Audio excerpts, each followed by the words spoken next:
2024년 8월 1일 평화롭던 아침을 깨운 인천 청라 아파트 벤츠 전기차 화재 사건 모두 기억하시죠?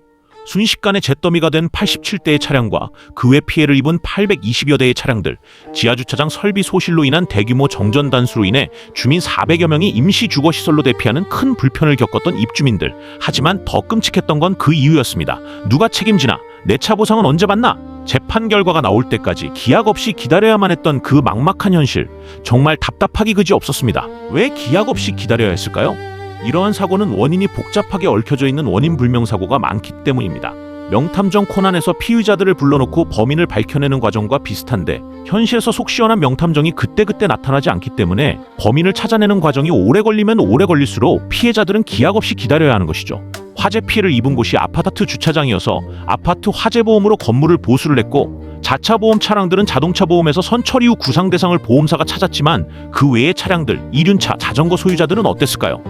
자동차의 제조 과정에서의 불량으로 인한 제조물 배상 책임, 시설이 낡아, 단락 또는 합선이 생긴 시설 배상 책임 보험, 전기차 충전 시설의 PCB 결함 등으로 인한 제조물 배상 책임 보험, 충전 시설 시공사가 설치 불량으로 인한 도급 배상 책임 보험, 비규격 케이블을 사용한 사용자 과실 등등 수많은 범인 중 누가 범인인 것인가, 또는 각자의 과실이 얼만큼 되는지에 대한 법원의 판단을 기다리다 재산 피해, 감정 손해를 보신 분들이 많을 것입니다. 그래서 정부는 전기차 충전시설 배상 책임보험을 의무화하는 특단의 조치를 취했습니다. 환영할 만한 일이죠. 이렇게 되면 어떤 일들이 벌어질까요? 고전력 화재, 감전 등 일반 시설보다 사고 규모가 크고 불특정 다수가 사용할 수 있는 이런 시설에서 사고 발생 시 피해자 보호를 목적으로 의무화한 것이기 때문에 피해자는 보험사에 맡긴 채 생업에만 종사할 수 있게 된 것입니다. 저희도 작년부터 이런 비극을 막기 위해 전기차 충전시설 배상보험이 반드시 필요하다고 생각했습니다.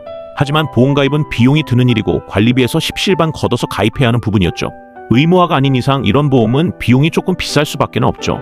한 해 책정된 예산안이 있는데 없던 예산이 갑자기 생기지는 않기 때문에 관리비를 증액시켜야 하고, 그렇게 되면 입주자들의 부담이 되다 보니 보험 가입을 결정하는 것이 쉬운 결정은 아니었습니다. 그런데 드디어 2025년 11월 28일 전기안전관리법이 개정되면서 전기차 충전시설 배상책임보험이 선택이 아닌 의무가 되었습니다. 의무보험이 되면 모수가 많아 보험료가 전반적으로 낮아지기 때문에 연 단위로 가입하는 것이 부담이 없어졌습니다. 그리고 모두가 가입한다면 이제는 사고가 나도 누가 책임지냐며 싸울 필요가 없습니다. 보험사끼리 과실을 따져 처리하면 되는 시대가 온 것이죠.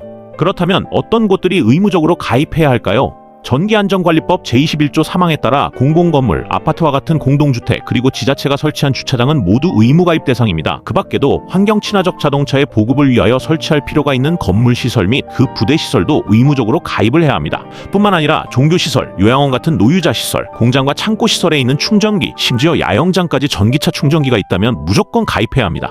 의무보험이지만 보장 내용도 든든합니다. 전기안전관리 시행령 제10조의 사망을 보면 사망사고 시 1인당 1억 5천만 원, 재산피해는 한 건당 무려 10억 원까지 보장됩니다. 든든하죠? 의무보험이 되면서 보험료는 낮아지고 충전시설 한 대당 연간 4, 5천 원이라는 커피 한 잔 값의 보험료로 보장 내용이 더 늘어나면서 이 거대한 리스크를 막을 수 있게 된 겁니다. 물론 약관에서 제외되는 부분도 있습니다. 자동차 자체의 결함이나 건물 내부 분전반 및 배선 문제로 인한 사고는 이 보험에서 보상하지 않습니다. 그럼 또 구멍이 있는 거 아니야? 라고 생각하실 수 있습니다. 하지만 아닙니다.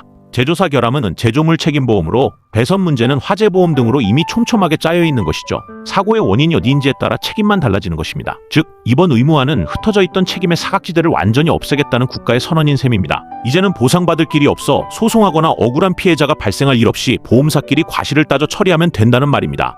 의무보험이 시행되면서 이제는 전기차 지하주차장 출입금지 같은 서글픈 간판들도 서서히 사라지길 바랍니다. 다만 주의하세요. 가입하지 않으면 최대 200만 원의 과태료가 부과됩니다.